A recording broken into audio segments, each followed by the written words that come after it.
Hukum adalah suatu sistem peraturan yang di dalamnya terdapat norma-norma dan sanksi-sanksi yang bertujuan untuk mengendalikan perilaku manusia, menjaga ketertiban dan keadilan, serta mencegah terjadinya kekacauan. Hukum adalah undang-undang yang dibuat dan ditegakkan melalui lembaga sosial dan pemerintah untuk mengatur perilaku masyarakat.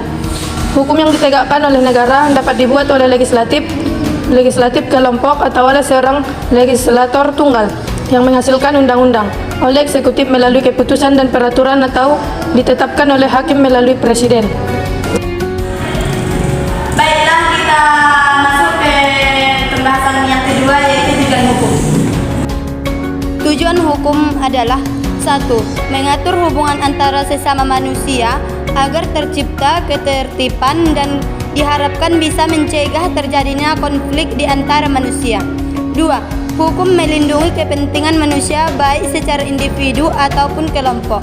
Pada dasarnya, manusia adalah makhluk yang juga membutuhkan perlindungan kepentingan agar kepentingan bisa terlindungi dari ancaman sekelilingnya.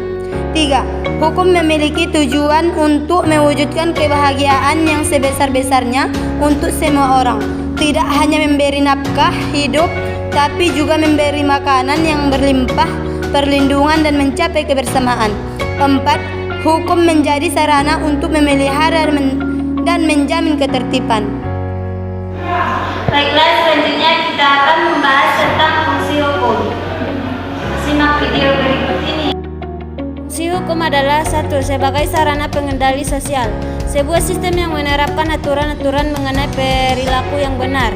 2. Sebagai sarana untuk mengadakan perubahan pada masyarakat. 3. Sebagai alat ketertiban dan keteraturan masyarakat. 4. Sebagai sarana dalam mewujudkan keadilan sosial. 5. Sebagai sarana dalam penggerakan pembangunan. 7. Sebagai alat untuk mengikat anggota dalam masyarakat sehingga kelompok jadi semakin erat eksistensinya.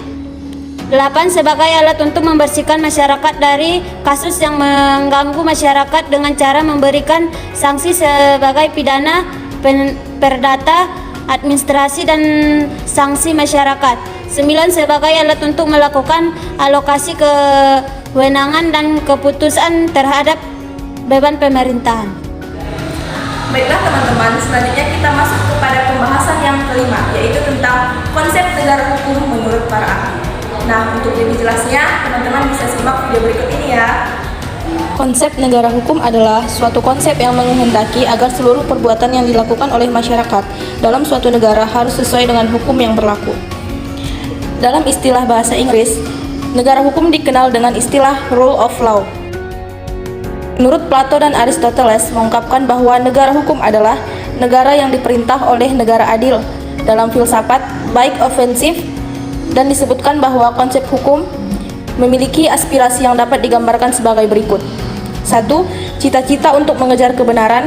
2. Cita-cita untuk mengejar kesusilaan. 3. Cita-cita manusia untuk mengejar keindahan.